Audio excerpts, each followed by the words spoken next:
let's finish this up. Welcome to another Horror Franchise Wednesday. Can you tell how excited I am to talk about Day of the Dead, Candyman 3? This was bad. This one stung. No pun intended. So, this movie is a direct continuation of the second movie, except 20 years later, so it's the year 2020. How funny. Because now we're getting a remake or direct sequel. I can't remember if it's a direct sequel or a remake, but it's called Candyman. Ugh, really? We need that? Two movies called Candyman. They couldn't call it something like, if it's a direct sequel, they should have been like, Candyman, farewell to the other sequels. You know, because the second one, yeah, that's what they should have called it. But this one takes place in the year 2020, and we got Caroline, the little girl at the end of part 2, as the main character 20 years later, who is played by the Baywatch chick, the lifeguard. And she is awful. A lot of the acting in this movie is awful. Like, even Tony Todd, he's not that good, but he's still the best. So, yeah, let's get into my dislikes. I guess I should go into things I do like, because this will be quick. Boobs, this one has the most boobs out of all three.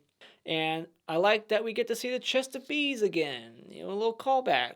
I like that this is a continuation. It's got some continuity. They're not ignoring things. The only thing they're ignoring is the fact that Candyman died. Clearly fucking dead. But they just bring him back. And what's the explanation we get? Nothing. We get zero explanation about why he's back. So that whole journey in part 2 was for naught. So now let's go over the things I don't like about this movie, which is basically everything.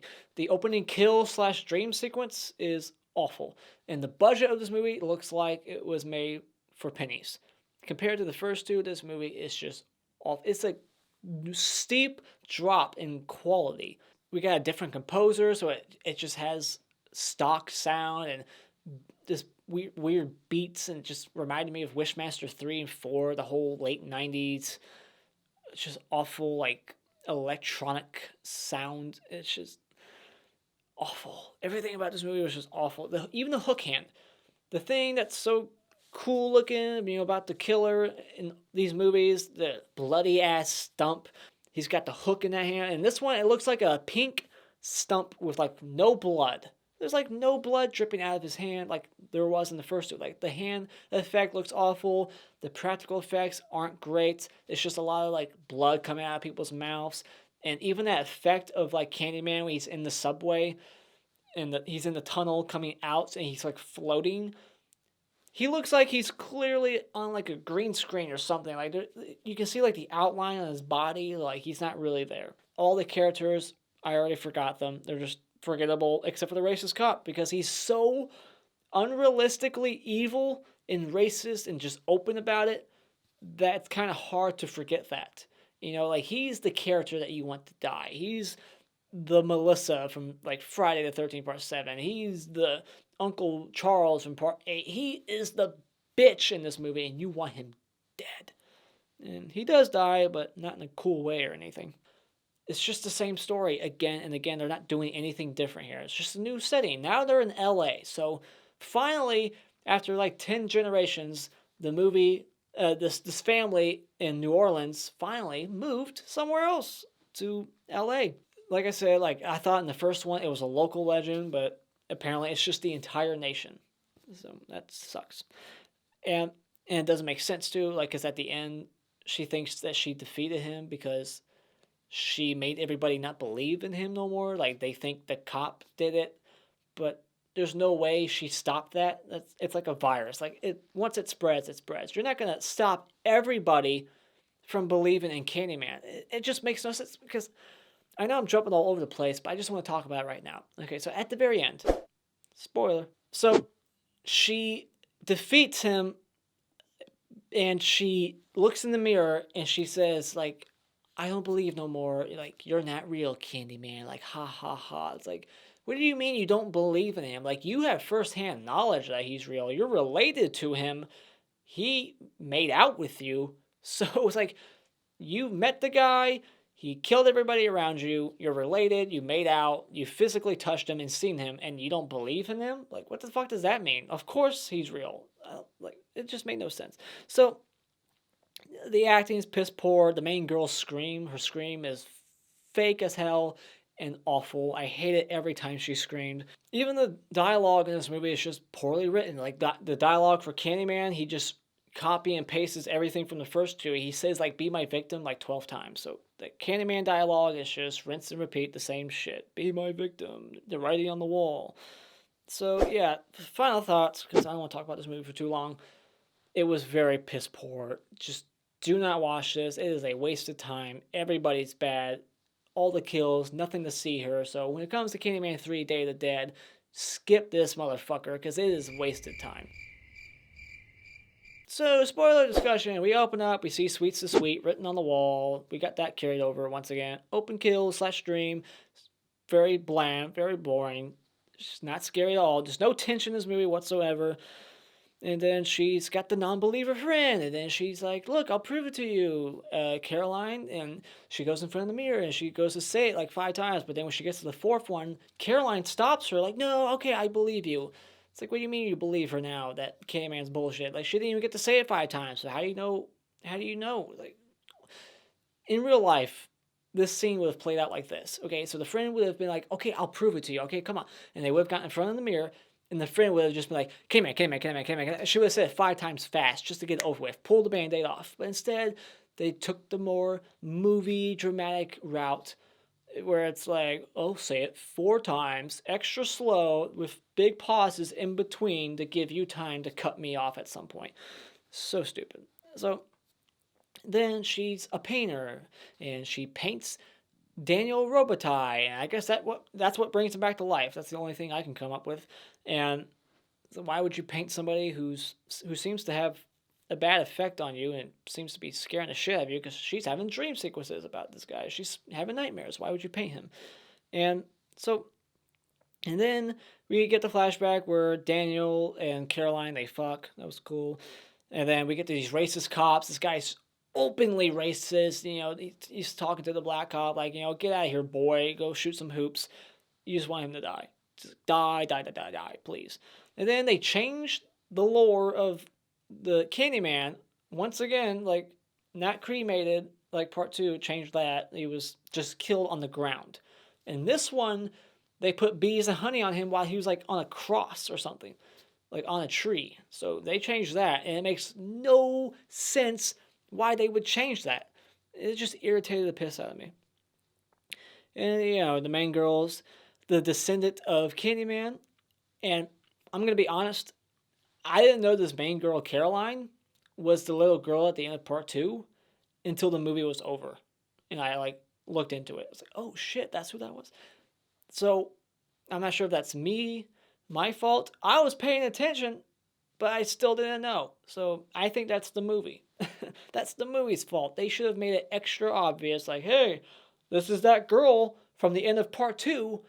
They should let you know that, because this is 20 years later. She looks nothing like that little girl. So how the fuck would I know? And they said her name, Caroline, at the end of part 2 once.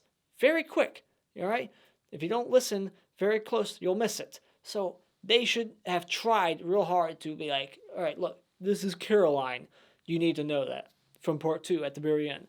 Like, and then there's all these flashbacks and hallucinations to her mom, Annie, from the second movie, who's now dead. She killed herself to join Candyman in the afterlife, to be immortal with him, you know, to be the writing on the wall.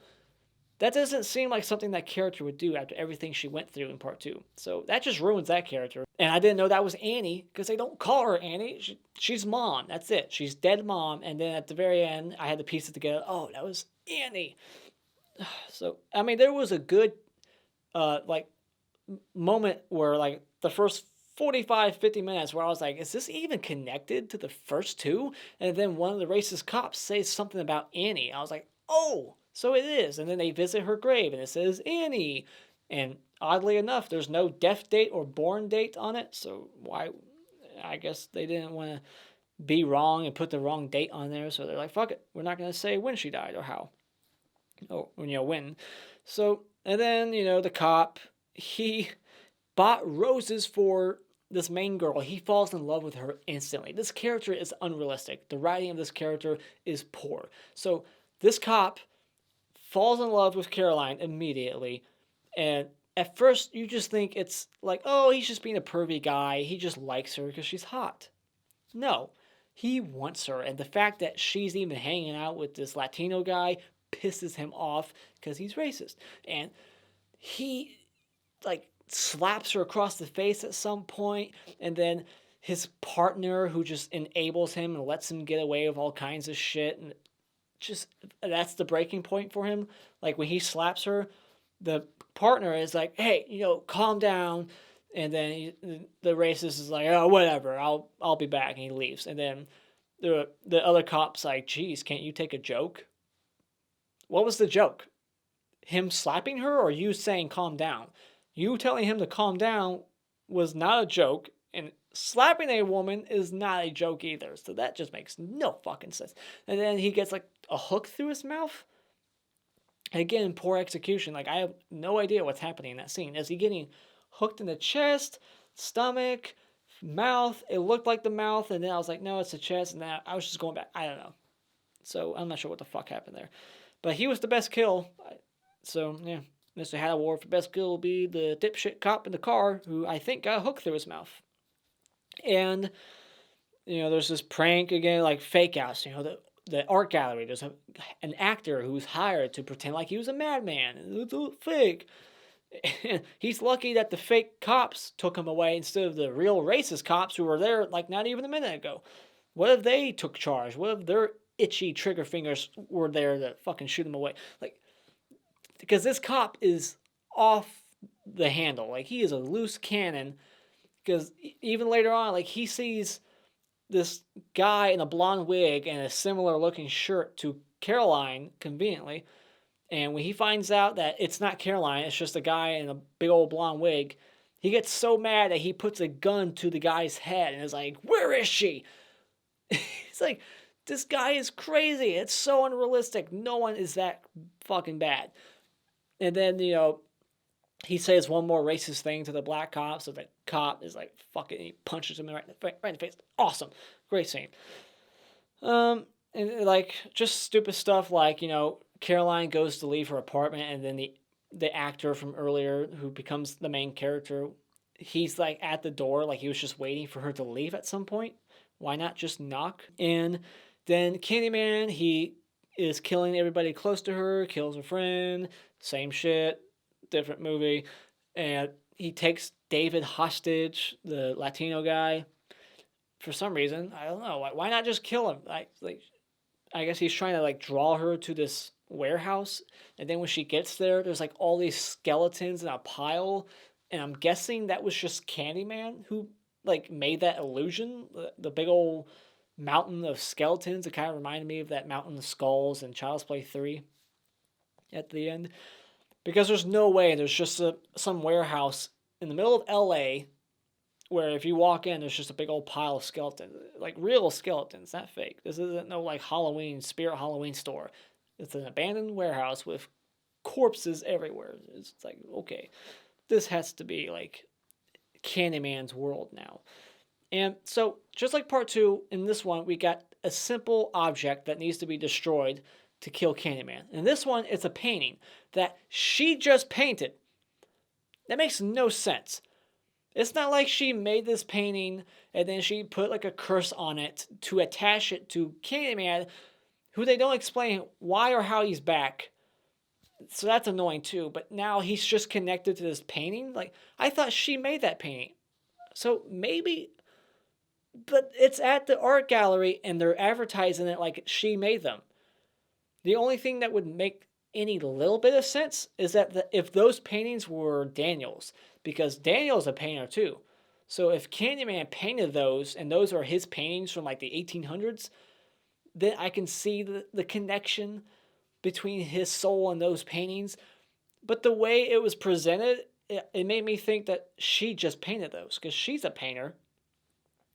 And she's at the gallery and she's like, these are my paintings. So maybe those, because I don't think we see her paint them though. So maybe they were actually Candyman. Maybe he actually painted it. I don't know. But who paints himself? Like, that's egotistical. Like, I'm going to paint myself. Like, that's another thing that made me think she did it. Because it's a big old painting of Daniel. And when she destroys it, it kills him. So they changed the lore of how to defeat the evil. Once again, it's like the Leprechaun franchise. It's iron. It's the four-leaf clover. It's whatever. It's just annoying. So yeah, that just didn't make sense. So the whole painting thing, like, he doesn't do anything to hide these paintings. They're just right there for her to walk up to and destroy, and he lets her. And now it's like they're introducing incest. Like, he wants to fuck his great granddaughter. I like the line because of her poor acting. It just made me laugh when she's having this moment of like anger, like she's gonna get revenge. She's like, you took everything from me. You took my mother. Like, it's almost like her voice cracked when she said it. Just the way she said it, it made me laugh. And then we see the mom. I mean, it looked kind of cool when it's like her throat was slit and then she like tilts her head back and like splits open. That was kind of cool. And there's like a sex scene, like their relationship, her and this guy, Daniel or David, I think, the Latino guy, poorly written. Like, are they together? Are they not? Like, she goes from like, okay, I'll help you and, clear your name. And then within 24 hours, they're fucking and they have like 40 candles lit because you gotta light candles if you're in the movie when you're having sex. And it's just like, it's so pathetic. And his wife's dead, so that means that they can get together because there's no woman in his life and there's no man in her life. They're perfect for each other. And I'm fucking done. I don't want to talk about this movie. The fucking cop, the unrealistic cop, conveniently is psycho enough to just somehow know where she is. I guess he followed her there to the warehouse, popped up, hook in hand, with blood on his shirt, so I guess he killed somebody. And he's like, I'm Candyman. And then he gets to take the fall for everything to clear both their names. It's over. He gets shot. And stupid to point out, but that's what I do.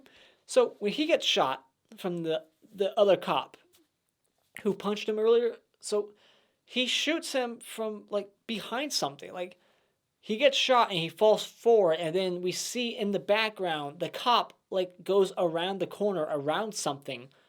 So it's like, how the fuck did he shoot him through that wall?